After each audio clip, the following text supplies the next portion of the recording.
Bonjour et bienvenue dans cette nouvelle vidéo hebdo, exceptionnellement qui est samedi.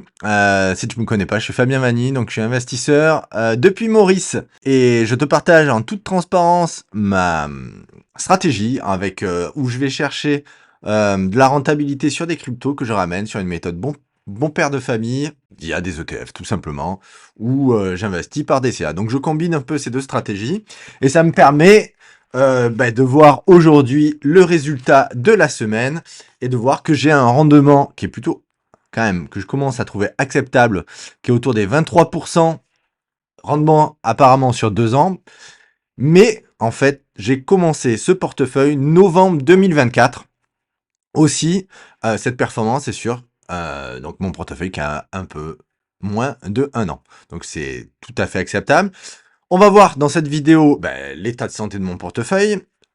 On va analyser en direct, car ça n'a pas dû te manquer, l'ATH raté du Bitcoin, ainsi que derrière, j'enchaînerai sur sommes-nous proches d'une alt saison ou pas, malgré le fait que l'ATH du Bitcoin est raté. J'analyserai aussi l'Ether, car j'ai encore des positions, et aussi l'ENA, car j'ai encore une position sur le sujet. Je n'irai pas chercher d'autres crypto-monnaies en ce jour, car je vais me faire focus sur où en sommes-nous dans ce cycle crypto. Je vais d'ailleurs parler de cela durant toute la vidéo, une grosse partie de la vidéo. J'irai voir aussi où en sommes-nous au niveau du marché américain, car tu sais très bien qu'il y a une corrélation avec ce marché. Nous ferons l'activité macro. Et bien sûr, j'expliquerai les arbitrages et mes choix sur ces derniers moments, cette dernière semaine dans mon portefeuille, le fait que j'ai pris des profits. Et oui, où je suis sorti en grande partie sur mon portefeuille crypto. Et je vais expliquer pourquoi dans cette vidéo. Je te dis à tout de suite. Donc, on rentre par cette première analyse, l'analyse du Bitcoin, notre cher et grand Bitcoin. Donc, où en sommes-nous? Donc là, je commence une vision grande carte macro en semaine. Chaque bougie est une semaine. Donc, on peut voir quand même qu'on a eu des étapes. Cette première étape-là, qui était en 2024, où on a quand même pas mal latéralisé avant de casser. Puis on est arrivé sur le décembre, là, on s'était fait une belle frayeur, puis on était venu chercher le bas des bandes de Bollinger. Tout ça pour revenir et nous faire un plus haut de 2023, et pour nous faire un plus haut de 123K $, et après, pour nous faire espérer un grand lancement d'un nouvel ATH, mais que tu peux voir qui a raté. Clairement, ça a raté, donc je vais descendre en fait en 3 jours. Donc chaque bougie va être 3 jours. Et là, on voit clairement que ça a été un refus. Un refus qui, dans un premier temps, et je pensais que c'était une chasse au stop. Une chasse au stop, c'est-à-dire qu'on avait beaucoup d'effets de levier, que les institutionnels chassent les stops, cassent les stops pour pouvoir se repositionner. Et en général, ça fait des mèches, des flash crash, et ça remonte tout aussi vite. Et là, force est de constater que le prix se réinstalle entre les 120 et les 116. Aussi, à mon sens, j'y vois j'y vois un signe d'une potentielle accélération de correction. Voilà, clairement. Pourquoi? Parce que c'est un refus net. On a une avalanche, un baissière, un refus net. Le prix, si je te descends en daily, le prix s'installe clairement en dessous. Donc on va dire en dessous en fait de la zone neutre qui était des 118. Et là, faudrait voir ce qu'il en est, mais j'ai l'impression qu'on a deux choix. Clairement, l'avortement, je vois pas une réaccélération rapide, mais plutôt une latéralisation avant potentiellement repartir sur des plus hauts, ce qui pourrait peut-être nous donner de la place à une reprise des altes derrière. Et sinon, ce que j'envisage le plus serait plutôt d'aller corriger et d'aller retrouver les anciens niveaux autour des 110. Voilà, tout simplement sur la moyenne mobile des 100. De retester, refaire une frayeur à l'ensemble du marché. Et clairement, si tu me suis, au travers de mon canal Telegram, j'ai partagé toutes mes prises de profit actuellement sur le Bitcoin, où j'avais pris sur cette cassure en fait, donc de cette résistance, j'avais pris un trade en me disant cela va accélérer. J'ai dû l'annuler. j'ai encaissé une perte, un pouillème de 2%. J'ai pris mes profits, et on le verra par la suite sur l'Ether. Là, je suis assez content de mon choix, car ça m'a été très profitable et juteux. Et aussi sur ENA. Donc, en l'occurrence, sur ce portefeuille, on est plutôt à l'aise, car en fait, on a pris des profits, et on est maintenant avec du cash, et on est prêt à accepter une correction. Et c'est ça qui est intéressant, c'est que quand on est dans ce genre de situation, on est prêt à accepter n'importe quel scénario. Même le scénario où le train part sans moi, je suis prêt à l'accepter, puisque j'ai fait le choix de sécuriser mes gains. Et donc, si le train me revenait à partir plus tard, effectivement, je perdrais peut-être un 5, allez, 8%, mais au moins, j'aurais assuré parce que là, clairement, on est rempli de faux signaux. Et moi, j'ai du mal, je dois vous avouer que là, en ce moment, la difficulté, c'est de naviguer au travers de ces faux signaux. Donc, il y en a qui me diront, mais c'est évident, le Bitcoin, il peut que monter sur du long terme. Et je suis entièrement d'accord, et je l'entends. Le Bitcoin, je le vois aller sur du 200K. Mais je ne saurais pas te dire si c'est 200K demain ou 200K dans 3 ans. Donc, en l'occurrence, là, comme on vient d'avorter un ATH, clairement, la prudence est de mise de mon côté. Je le suis. Et puis moi, ce que je cherche à faire, c'est à faire des plus-values et à les encaisser et à pérenniser ce portefeuille pour que ça engrange du cash, que ça soit une machine à cash. En l'occurrence, pour moi, dire, et je l'ai vu passer, soyez fort, résistez. C'est pas une stratégie, soyez fort, résistez. Clairement, c'est une guerre psychologique qu'on est sûr de perdre parce qu'à un moment, parce que là, très bien, le Bitcoin rebondit, on va dire que ça fait les 120 et après ça se crache, ça va sur les 110. Bon, on se prend une position sur les 110, imaginons, sur ce portefeuille. Si ça casse la moyenne mobile des 100, c'est un signe. Donc clairement, je sortirai s'il y a une confirmation après en daily. Bon, on n'y est pas, c'est la spéculation. Mais là, en l'occurrence, si ça arrivait, où est-ce que l'on va si on casse la moyenne mobile des 100 par la suite? Ben, où est-ce qu'on va? On va draguer là des plus bas. On va se mettre, en 3 jours. Et clairement, si on casse la moyenne mobile en 100 jours, où est-ce qu'on va aller? On va aller retester la moyenne mobile en 3 jours, des 100. Et là, clairement, on n'est plus dans la même catégorie, on est à 97. Et ainsi de suite. Donc, je préfère avoir du cash, quitte à ce qu'il y ait une correction et en me positionnant après, ou alors m'asseoir sur une potentielle accélération. Mais là, en l'occurrence, je pensais avoir l'accélération, et je pense que beaucoup étaient dans ce cas de figure, et le marché en a décidé autrement. Il nous dit, non, c'est pas pour tout de suite. Donc, à chacun son scénario. Moi, le mien, c'est la prudence dans ce cas de figure. Pour autant, je n'ai pas coupé toutes mes positions sur ce portefeuille, et j'en garde une. Je garde une ligne sur le Bitcoin, et plusieurs lignes sur l'Ether. Qu'en est-il de l'Ether, notre cher Ether? L'Ether, j'ai vu des messages passer sur les réseaux et notamment aussi sur eToro. Soyez forts, gardez bientôt les 6000. Alors moi, écoutez, on va être en toute franchise. Quand on se rapproche quand même du précédent ATH qui est des 4008, quand on a cassé quand même cette barre de résistance qui était à 4000, bon, il y avait un scénario, effectivement, on pouvait aller en ligne droite en 6000. C'est totalement faisable. Mais clairement, quand vous voyez un RSI, enfin à mon sens, moi c'est comme ça que je l'analyse, quand vous voyez un RSI autour des 80, que les réseaux sociaux, ça commence à être soyez fort, gardez, et que les gens rentrent sur les plus hauts comme ça, sans maîtriser le risque, parce que moi personnellement, je suis rentré quand même sur les 4002, 4003, mais à un moment, quand on voit que ça décolle pas plus et que ça commence parce qu'il faut descendre en journalier, et que ça commence à buter et à faire et à buter sur la TH et à redescendre, bon, il faut se poser la question de quand même si on a des profits, à un moment, il faut les encaisser et sécuriser ces profits. Donc c'est ce que j'ai fait. Donc, qu'est-ce que j'envisage maintenant? Maintenant, qu'est-ce que j'envisage? Enfin, je vais observer. Personnellement, je 2 scénarios. Ou on latéralise. Dans ce cas-là, j'attendrai une cassure par le haut franche avec du volume des 4008 et je me repositionnerai sur les terres. Ou alors, ce que je préférerais, mais c'est pas dit que ça me soit donné, c'est d'avoir une belle correction et de revenir tester la moyenne mobile des 100, un peu comme on avait eu lorsqu'on s'est positionné sur ce portefeuille autour des 2100. Voilà. Faire latéraliser, retester la moyenne mobile des 100 autour des 3008, 3005, un peu plus tard, et repartir. Ça ferait respirer, ça donnerait de l'énergie en fait à la Terre pour pouvoir continuer vers des plus hauts, et si on pourrait clairement aller plus haut que les 6000 et les 7000. Est-ce que le cycle pour autant est terminé? Non. Pour moi, on a eu une phase d'accélération, on a eu une phase où la TH est une belle zone pour prendre des profits, surtout t'imagines si la plupart des gens se sont positionnés sur ces niveaux, on est quand même sur des niveaux autour des 80, 100, 110, enfin mon portefeuille, ma position c'est le cas. Prendre des profits, ça n'a rien de déconnant, bien au contraire. Prudence, prudence et de mise, prendre des profits, encaisser. L'objectif de cette stratégie, c'est de durer dans le temps. De durer dans le temps, de se rassurer et de gagner de l'argent. Pas de jouer au loto et de dire oui, je suis fort, je garde tout et on ira à 6000.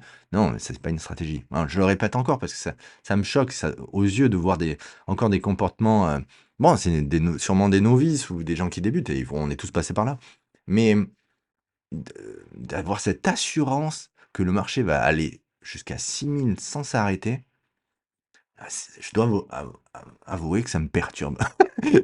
Ça me perturbe et bon, mais c'est pas comme si tu me suis depuis un petit moment. D'ailleurs, si tu me suis depuis un petit moment, et que tu apprécies ce genre de signaux et si tu pas déjà fait, je t'encourage à aller dans mon canal Telegram où jusqu'à présent quand même les signaux, je les trouve, assez percutants, bon, beh, force est de constater, c'est pas pour envoyer des fleurs, mais les signaux ont été plutôt à vous de me dire, est-ce que vous trouvez que les signaux, les anciens, ont été pertinents, percutants, si vous approuvez, si vous appréciez? Mettez-le moi en commentaire s'il vous plaît et pour les nouveaux qui viennent me découvrir, bah, écoutez, inscrivez-vous et vous verrez par vous-même. Voilà, mon portefeuille est en totale transparence. Je partage mon ressenti. Je suis pas un expert, mais j'ai une expérience du marché, un recul qui me permet d'arriver à tirer mon épingle du jeu et je partage cela dans ces vidéos hebdo. Donc mettez-le moi si c'est pas déjà fait, un petit pouce, un commentaire, comme ça vous êtes sûr de pas oublier les anciens. Les nouveaux, si vous le faites, ça récompense mon travail et c'est très appréciable parce que bah, clairement là, c'est difficile aussi d'exposer sa stratégie. Donc c'est une forme de récompense et je t'en remercie. Et je continue sur le sujet. Donc l'Ether, pour moi, on est arrivé donc sur une zone de prise de profit, clairement. Et la latéralisation, on verra ce qu'il en est. Je reprendrai position si on casse les 4008 ou alors si on corrige bien. Pour l'instant, phase d'observation, on a une position qui court et qui est très bonne puisqu'on était rentré sur les 2100. Donc, pas besoin de s'affoler à mon sens. Observons le marché, digérons un petit peu. Prenons aussi, c'est bien de temps en temps de sortir et de respirer, même si c'est tentant et qu'on peut avoir peur de rater le train, mais vaut mieux rater le train que se prendre un bus dans la face. Voilà, clairement, c'est ça. Donc, en ce qui concerne l'ENA, ben l'ENA, comme je l'avais partagé dans mon canal, prise de profit, bah, la prise de profit a été faite sur les niveaux des 0,80, 0,79, pas mécontent. Alors, je suis pas sorti au plus haut, mais on s'en rapproche. On était dans une zone d'excès, donc il y avait à mon sens rien d'exceptionnel. Et puis le Bitcoin commençant à ralentir, la suite a suivi, bien que les alts ont été très résilients, et ça, c'est vraiment quelque chose que je juge qui peut être intéressant pour la suite, qu'on va voir en travers de l'analyse pour voir si la alt saison est proche ou pas. Pour l'instant, ENA peut rebondir.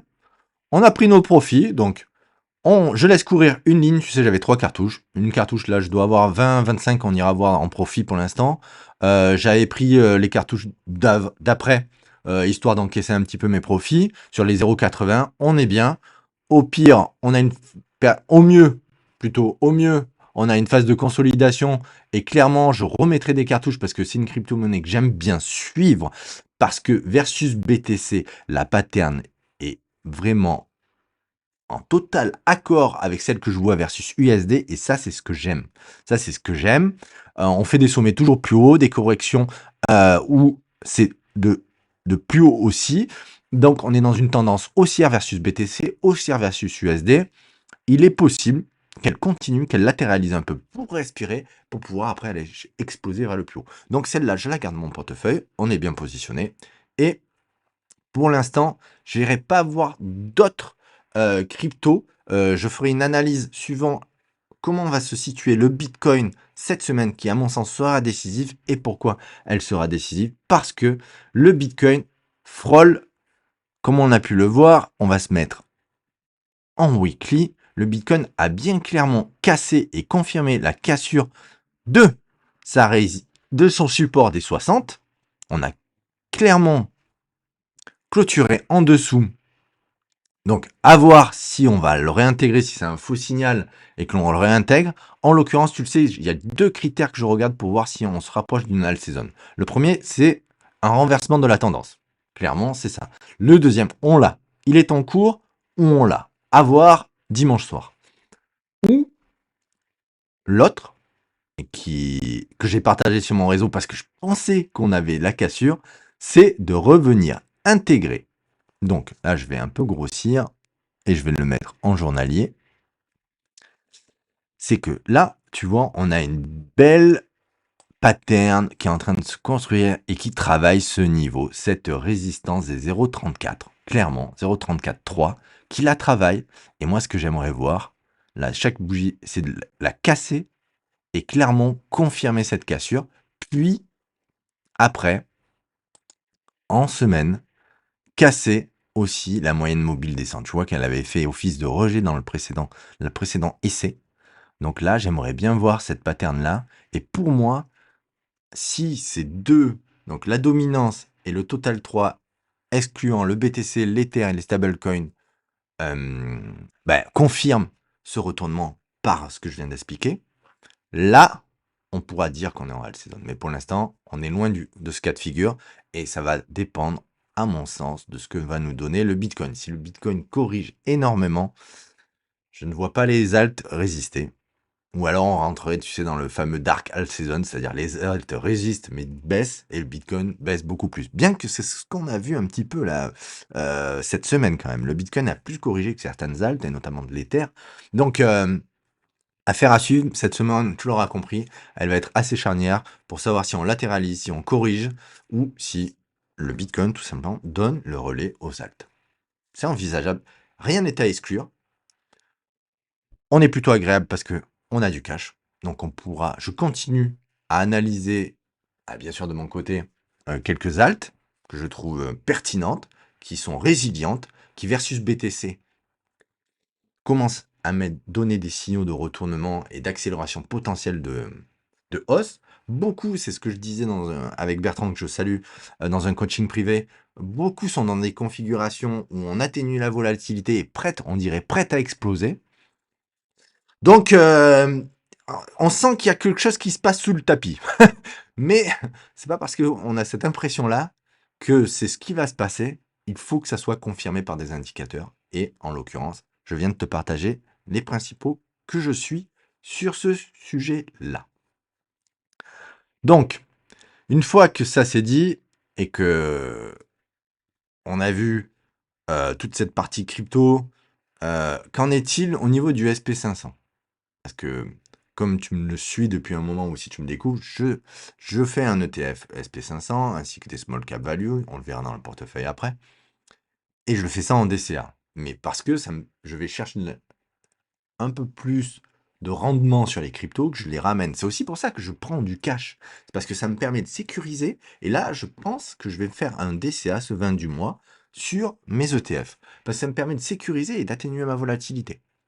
Donc, je trouve que j'aime bien en fait cette façon de faire, ce qui me permet quand même de vous afficher quand même cette performance. Alors, c'est sûr que si on était full crypto, on exploserait tout, mais on pourrait aussi être en négatif comme beaucoup. Donc là, en l'occurrence, on a sur une performance de 23%, et c'est cette combinaison, à mon sens, et je vais te montrer mon portefeuille, qui permet de garder un peu aussi la tête sur les épaules, la tête froide. Parce que quand on voit que depuis novembre, je fais un DCA sur le SP500 et que je suis en 11,90%, quand sur des cryptos, je suis autour des 100%, notamment sur l'Ether, et que sur l'ENA, j'ai encaissé autour des 27, il faut aussi, ça permet de garder la tête froide, de se dire très bien, les cryptos, c'est beau, mais il faut encaisser. Il faut encaisser pour pouvoir rebasculer sur d'autres classes d'actifs, pour pouvoir aussi, comme moi, en vivre. Voilà, donc il faut pouvoir encaisser et gagner de l'argent. Et garder ça en tête, ceux qui durent dans ce métier, dans l'investissement et aussi dans le trading, c'est ceux qui encaissent et qui prennent des plus-values.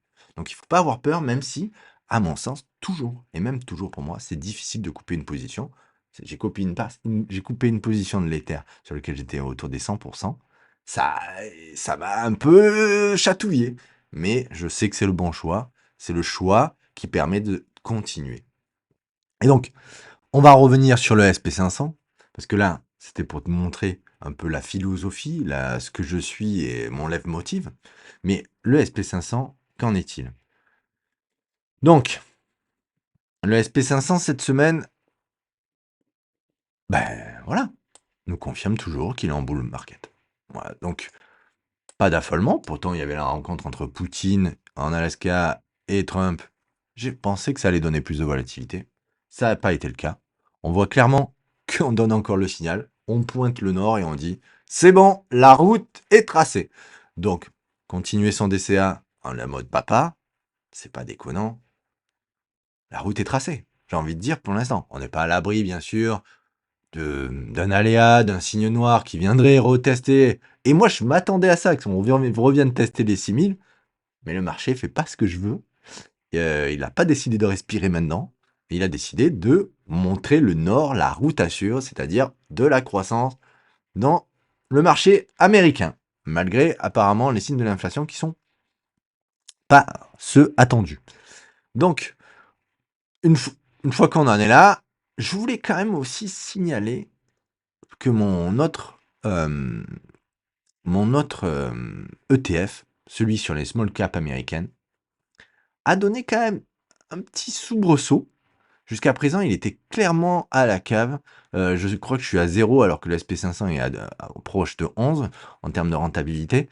Mais je sens que ça peut être explosif. Et clairement, je pense que c'est le renversement des taux qui, sur cet ETF, pourra faire la différence. Et je le vois bien exploser et accélérer par la suite. Mais ça, clairement, c'est ma vision, on va dire, du marché. En soi, c'est pas une vérité. D'ailleurs, tout ce que je dis, c'est pas des vérités, c'est à challenger. Et tu le sais, c'est pas un conseil en investissement.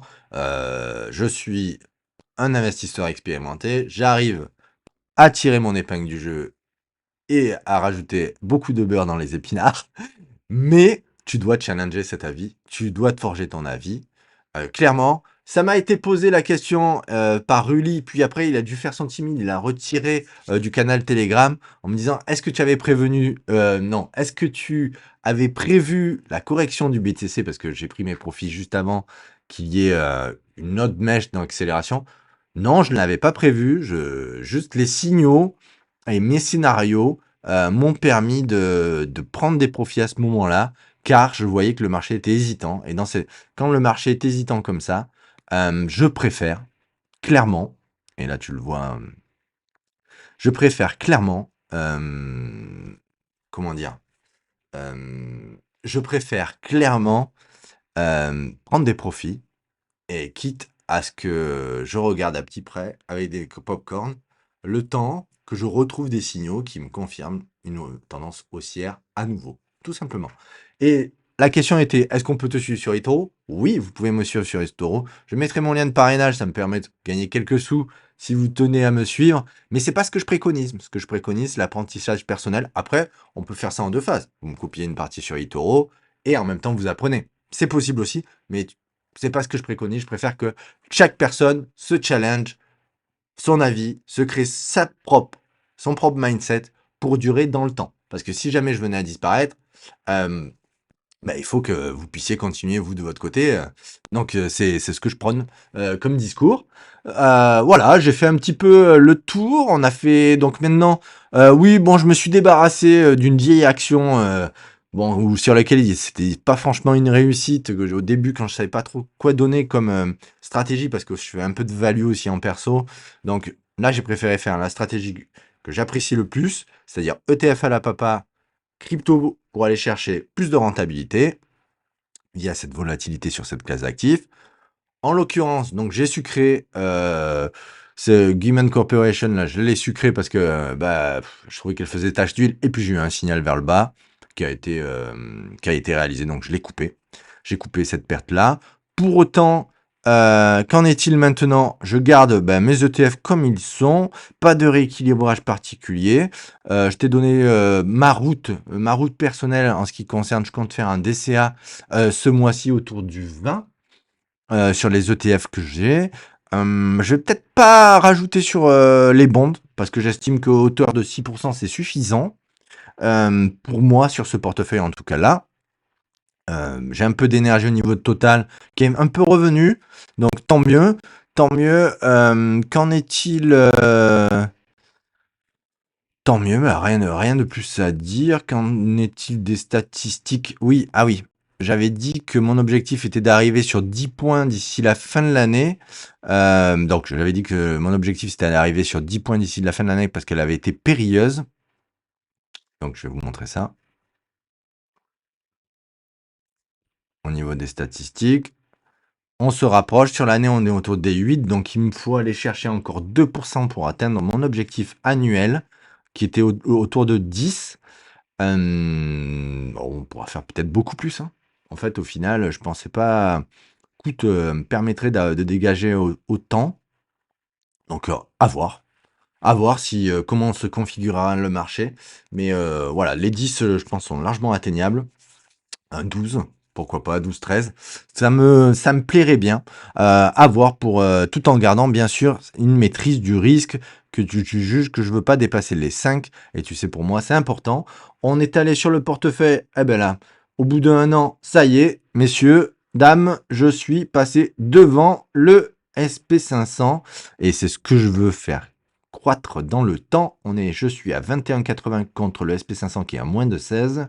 J'en suis satisfait. Par rapport à l'Europe, regardons un petit peu. Par rapport à l'Europe, bah, pas de regret. L'Europe est à 12,60. Je suis à 21,80. Par rapport au BTC, bah, tu sais très bien que là, je me fais atomiser. Et bon, c'est pas la même gestion, c'est une gestion dynamique de mon côté. Et je suis pas en full crypto. Et par rapport au Nasdaq, qui peut être intéressant de comparer, on est kiff-kiff. Ah, je prends un peu d'avance. Je prends un peu d'avance. Donc, pas mécontent de ces résultats qu'il faut savoir apprécier. On reste, bah, tu vois, ma poche crypto est passée de 40 à 22. Donc, je reste sur cette maîtrise du risque. Je t'ai donné ma trajectoire, à toi de la challenger. Si c'est pas déjà fait, je t'encourage encore à mettre un pouce, un like, à partager, un commentaire. Ça récompense mon travail et je te dis merci si t'es resté au bout de cette vidéo. Je te souhaite un bon week-end et à bientôt. Ciao!